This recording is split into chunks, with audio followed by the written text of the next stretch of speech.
Hi everybody, welcome back to my YouTube channel. My name is Shannon. I want to focus today on cozy games or games that I think are perfect for fall, cozy season. I am a casual gamer.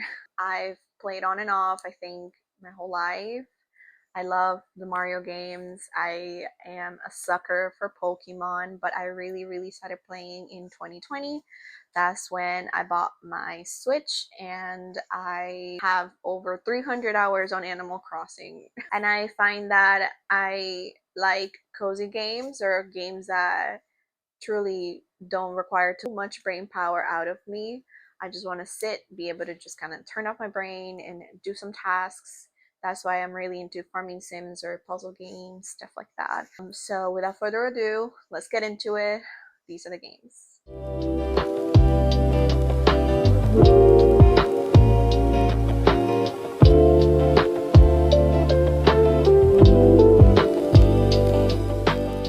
I cannot make this video without first mentioning my favorite game for cozy fall time, and that is Night in the Woods. So in Night in the Woods, we follow May, who is a cat, and in this town, everybody is some kind of animal. And May comes back home. She drops out of college, and we follow her along the season. It's set in fall, and she reunites with some of her friends, and it's a platform game. There's puzzles involved. Depending on which character you decide to spend more time on or spend more time with, it affects the ending of your story. And you also can miss out on other mini games and other story plots or other things in the game if you choose to go with one character instead of the other. And she is discovering that there are these um, weird things going on in her town. There has been like some missing people in her town. She starts discovering that there are things out of place, and she finds herself just kind of going through these mysteries with her friends and trying to figure out what is going on in her town. But it is a really good game to play. It's a really just turn off your brain and play for a while type of game. You can always just stop, come back to it, and it's really one of my favorite games of all times. So next on the list is Fall of Porcupine. It's kind of on the same realm as Night in the Woods, but in Follow the Porcupine, we follow Finn, and he is a doctor who just moved into this small town of Porcupine, and it is also set in the fall. And this game has a lot to do with the lives of nurse, doctors, just anybody in the healthcare industry. We Follow the Porcupine also deals with a lot of heavy issues and mental health issues, but we follow Finn as he kind of goes through the daily tasks. There's a lot of mini games that you do in order to take care of patients, and Finn also has to get close to his co-workers, do stuff around the town. um, I am not that far along into it, so I'm not entirely sure what else it entails, but I just love a cozy platform game that I can just, I know what I have to do. That is what I like. I cannot make decisions. I need to be told what I need to do. So another game is Spiritfarer. And in Spiritfarer, you are playing this character, and this character is dying. An alternate timeline or kind of fictional timeline. You are the owner of this boat, and in this boat you get these characters that come to you from kind of like the spiritual world, because there's some kind of unfinished business that they have, and that is stopping them from moving on to the afterlife.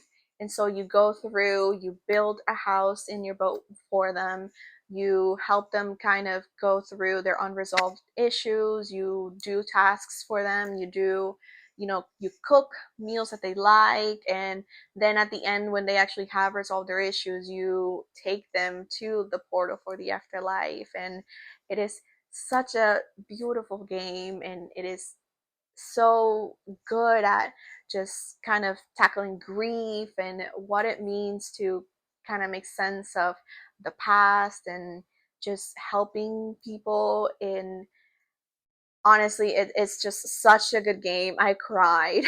I really did. Please check trigger warnings if you're going to into this game, but I do recommend it. It's such a beautiful game.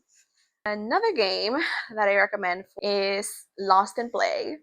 I love Lost in Play because it reminds me of Gravity Falls, and Gravity Falls is seriously my favorite show ever. Like, I think I watch it at least 5 times a year just because it's so comforting. I know what's going to happen. I know what to expect. But Lost in Play kind of has the same art style of it. You follow these two siblings um, during summertime, and they are using their imagination in their garden, and they like go into these worlds and kind of complete all these like puzzles and adventures and all these things, and you play as both of them simultaneously, and you go through, and it's just a it's just like a day in the garden entertaining yourselves, but like truly you're in these like distant lands, and it is like such a cozy game because it reminds me of childhood and just like, you know, having no care in the world, just being outside, playing in the dirt, playing outside, finding stuff to do. And now you're a pirate and now you're a fairy. And it's just honestly a really nice game. And it's a very short game. It's give or take like 6 hours. But I do recommend it. The art style, like I said, is beautiful. And it's just, it leaves you with like a warm feeling. So another game that I recommend for fall is a short hike. Short hike is a very, very short game. It's about an hour and a half, give or take. But you are this little bird who is in a campsite, and you have to get to the very, very top of the mountain. And along the way, you find these people who need help, and the hiking trails, and you have to get feathers because the feathers help you build more stamina, because the top of the mountain it's snowing, and obviously you lose your breath going up. It is just such a good exploration game. It is also pixel art, which I adore. And you can fish. I always go back to it when I've had a rough day, or I just need to look at good art, and I just need to look at like beautiful pixelated trees, and I just need to like fly for a little bit. It gives me like a sense of peace. You're able to fly, and I think that there's just something comforting about that. Another game that I recommend for fall is Tiny Bookshop. Oh my god, I love Tiny Bookshop. I started playing it like 2 weeks ago, and I think I have like over 35 hours on it already. So you move into this like little coastal town, and you have a little bookshop that you carry around. You go in different parts of this town, and you have books. And each part of the town, they like different genres of books, whether it's mystery thrillers or dramas or children's books or fantasy. But essentially, your goal is to sell books throughout the day, but also give recommendations to people who come in looking for something specific. They will go ahead and tell you, oh, I like a murder mystery, but I don't like it to be gory. And then you have to kind of go through your selection and find something that they like. But also, it is good for you to give them recommendations of something that they usually wouldn't go for, as long as it matches what they're looking for. It's like such a good experience, and obviously make friends with the town folks, and there's things you have to do for them. You go through their storylines, and just so much happens, and you go through the seasons, and you get to decorate your bookshop where for the seasons. I love decorating it for Christmas. It is like honestly like such a beautiful thing. It is just like a dream come true, honestly, for my girlies and guys who like to read. This is honestly just like the perfect game. I so recommend it. Another game I recommend for fall is Luigi's Mansion 3. I love Luigi's Mansion. Luigi's Mansion 3 is my bread and butter, honestly. So in Luigi's Mansion 3, I mean, if you know, you know, you've played Luigi's Mansion and Luigi's Mansion 2 in the DS. But Luigi's Mansion 3, essentially, you know, Luigi and his friends are invited into this hotel. But surprise, surprise, the hotel is haunted by all these ghosts. And so your friends are kind of kidnapped. And Luigi has to go through each level, each floor. There are like 9 or 10 floors in this hotel, and Luigi has to go through each floor and collect coins and collect artwork and just, you know, do all these tasks in order to free his friends who are trapped in paintings. At the end of the level or floor, you also have to fight a couple of monsters, but also throughout the level, when you go through, you have to fight these ghosts that are roaming around and kind of, you know, protecting what you need to get. And you can play as Luigi, but you can also play as Gooigi, who is the new addition in the game.